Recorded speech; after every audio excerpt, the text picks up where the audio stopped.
Dick's Auto Parts in Middlebury. Running boards and Nerf bars put the finishing touch on any truck. Find a huge selection at the best price, all with professional installation. For kick-out running boards and retractable bed steps, visit Dick's Auto Parts, State Road 13 north of Middlebury on the state line.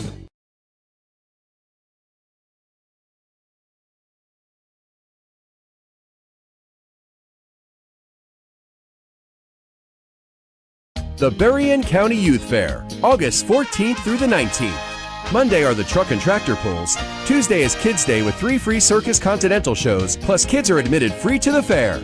Wednesday will see award-winning country duo Brothers Osborne. Thursday, fans will see the return of the Demolition Derby. Finally, closing out the week, Bull Mania on Friday and the return of motocross on Saturday.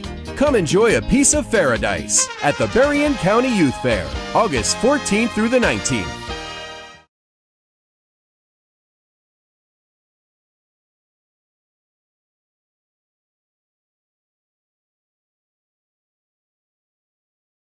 Dick's Auto Parts in Middlebury. Running boards and Nerf bars put the finishing touch on any truck. Find a huge selection at the best price, all with professional installation. For kick-out running boards and retractable bed steps, visit Dick's Auto Parts, State Road 13 north of Middlebury on the state line.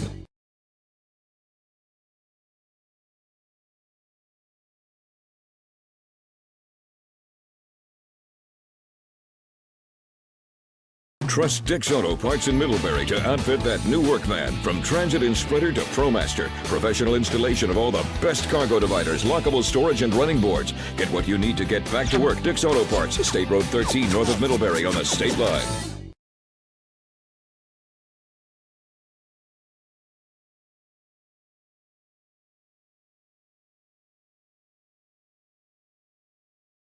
Hurry, for a limited time, Home Comfort Experts is offering 0% financing for 72 months or $18 a week on the complete AC and furnace system. Technicians you can trust with your house keys. Call Home Comfort Experts.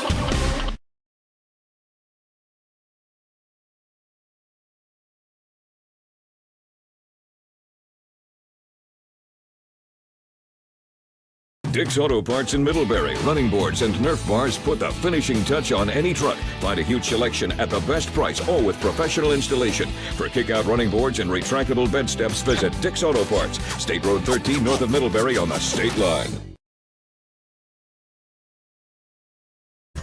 Goshen Floor Mart has the largest selection of carpet and carpet remnants in the area. Visit Goshen Floor Mart's 22,000 square foot showroom and find the perfect carpeting for your home today. Goshen Floor Mart, located off US 33 on the south side of Goshen. Now at 10. The prosecution rests in the Soto trial in Kosciuszko County. WSBT 22 Suzanne Spencer will have the latest from the courtroom in Warsaw. Plus an update on Camp Eberhart, where kids got sent home early due to illness. Leaders in South Bend schools are trying to hire more teachers. I'm Danielle Kennedy with their plans coming up. First, fast, accurate, live. This is WSBT 22 News on Fox. Good evening and thanks for joining us. I'm Diane Daniels. Suzanne Spencer is on assignment for us. New at 10, South Bend School Corporation looking to hire more teachers. There are about 100 openings listed on the district's website. Tonight, the school board approved roughly 30 new hires. WSBT 22's Danielle Kennedy joining me now live in studio, and Danielle, boy, still 60 more positions that need to be filled there.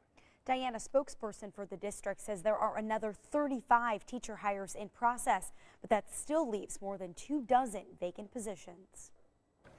Data from the State Department of Education shows South Bend School Corporation usually has between 1,000 and 1,500 teachers a year for its roughly 18,000 students. Needing almost 100 more is roughly 10% of all of their teachers. What we're going to have to do is do a better job recruiting, and we're going to have to expand the net.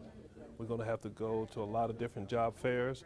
We got to show people that this is a very attractive area to be in. School Board President Stan Rubel says there are teacher shortages nationwide and here in Indiana, but believes his district is in good shape. I don't think the students will notice a difference in the classrooms. I think that when school starts next week, we will be right up where we need to be. More than 24 teachers are still going through the hiring process, which includes a background check. The best number is having a great teacher in every class, and that's what we strive to have.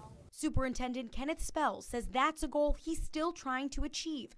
Rubel says he's hoping more minority candidates apply for the jobs. As for buses, Spells says the district managed to hire enough drivers to cover all 155 routes for the start of the school year, but he's still looking to hire about a dozen more substitute drivers. The first day of school for students is August 16th. The district spokesperson says they're encouraging people to apply for open positions. Diane, she told us college graduates can get an emergency permit to teach if they don't have a teaching license yet, or if they teach a different subject than their license. All right, first day of school will be here soon. Thanks, Danielle. Teachers Union president says that the teacher shortage reflects a national trend. Jason Zook says as older teachers retire, there just aren't enough young teachers to take their place.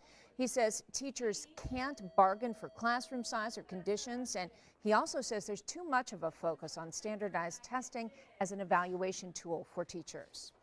So that has trickled down into the younger generation that we want to fill these spots for teachers leaving, and they feel the negativity, they feel the disrespect. And why would I want to go into a profession that I'm going to be treated that way? Zook says fewer teachers who are more stressed is not a good combination for students in the classroom. Meantime, South Bend has hired a new director for the African American Parent and Student Services position. The school board approved Nathan Boyd to take that post. He was the principal at Grissom Middle School in the PHM system. Boyd says he plans to work with the community to make improvements. We're going to sit down at the table. We're going to go to the coffee shops. We're going to go to the homes. I'm going to sit at the couch, and I'm going to hear what's ailing some of our families and some of our neighborhoods. The goal is simple, and that is we need our children to have some success. And he says he wants to see more students graduate and move on to higher education. Students in the Concord schools will be getting some extra room. We told you about plans to expand the high school. Tonight, the school board approved those plans. WSBT 22's Nico Burton is live in Elkhart County. And Nico, sounds like there's just a lot of kids at the high school there. Diane, school officials tell me that about 1,200 students can fit into this building, but last year's enrollment was about 1,700, so definitely a difference there. They're saying that this expansion will give them just a little bit more elbow room. The multi-million-dollar job will include expanding hallways and adding 4 classrooms. Project design is expected to start sometime next month, with a projected groundbreaking as soon as April. The expansion would contribute to the construction of a dirty and clean lab. This would allow for students to receive hands-on training to prep for college and beyond. The proposal also calls for equipment like 3D printers and a robotics welder. Not only will the expansion help the students, but the staff will also see huge improvements. We have more than one teacher that doesn't have a classroom, so they're traveling. So again, they're during the prep period time for one teacher, they're occupying that space, and then that teacher who has prep is going somewhere else, so that those students have a class to be able to meet in. We're also officials plan on the first round of renovation to start next summer. But the tax will not increase, and that is because they will be taking care of previous debt. Live in Elkhart County, I'm Nico Burton, WSBT 22 News. All right, thanks, Nico, and stay with us. We're going to have more back-to-school coverage for you coming up later here at 10, including a look at teacher orientation that was going on today in Elkhart. Well, good Tuesday evening. It's Monday. I worked yesterday, so I'm all thrown off. Sorry. Monday, good Monday evening. Here's a look outside right now in Dowagiac, northern Cass County. Nice and quiet. Hey, for a Monday, right? Weather was pretty nice out there. Certainly didn't see too much in the way of active weather and decent amount of sunshine, just fair weather clouds. And boy, the humidity level stayed low. So that's the good news. First solar storm track radar are clear. What you're seeing here is ground clutter. This often happens when it's dry. It's the radar beam bending. And you see that, it means cooler temperatures likely to occur, and that's what we're seeing. Already down to 60, so we've lost 15 degrees in just a couple of hours. 59 now, LaPorte, Knox 66, and Plymouth 64 in Warsaw. I know some of you are in school. Upper 50s tomorrow morning if you're waiting at the bus stop. Upper 70s tomorrow, low humidity. Really a spectacular Tuesday. I'll have your rest of the week forecast here in just a couple of minutes, Diane. All righty, thanks, Matt. The prosecution will have its chance to question the defendant in a high-profile Kosciuszko County case. Mark Soto was indicted alongside Kevin Bronson and former Kosciuszko County Sheriff Aaron Rovenstein. WSBT 22 Suzanne Spencer has more from Warsaw. A pattern of insistence. That's what Mark Soto called his co-defendant Kevin Bronson's behavior. Soto was charged with intimidation and corrupt business influence. But today in court, we learned that Soto actually claims that Bronson threatened both he and his family. We heard from a number of people, including victims of intimidation, who said that they were all intimidated by Bronson. They claimed that Soto aided in conveying those threats. Soto said initially his relationship with Bronson was a spiritual mentorship, but that changed. Soto saying in court, initially it was to help him, and then it was to honor a promise I made to his father. This whole case centers around a supposed movie deal about Bronson's life. That movie never happened. The prosecution will have the first opportunity to question the defendant tomorrow morning here in Kosciuszko County. In Warsaw, Suzanne Spencer, WSBT 22 News. LaPorte County Police tonight are still investigating 3 weekend overdoses, 2 of which were deadly. They happened in Union Mills, Wanata, and Hanna, all in the southern part of the county. Officials believe that they are all opioid related, but are still waiting on toxicology tests to confirm that. 30-year-old Mark Lascarin and 29-year-old Robert Goldstein died. 36-year-old Annette Ledden is recovering at a local hospital. She was revived with Narcan. Some scary moments in Texas as heavy rains and thunderstorms caused severe flooding and power outages all throughout the San Antonio area. Up to 5 inches of rain came down just between 7 a.m. and noon. More rain than San Antonio was seen in the past 3 months. The San Antonio Fire Department had to make 4 water rescues today. Water rushed at one driver who was stranded on top of an SUV. Crews stretched a ladder to that man's car, and he was able to crawl to safety. A day at the beach turned into a nightmare for an Australian teen. After a swim, he waded out of the water covered in blood. He was bleeding from small holes covering his feet and ankles. Doctors say that he may have suffered an amphipod attack. The small sea creatures feed on flesh.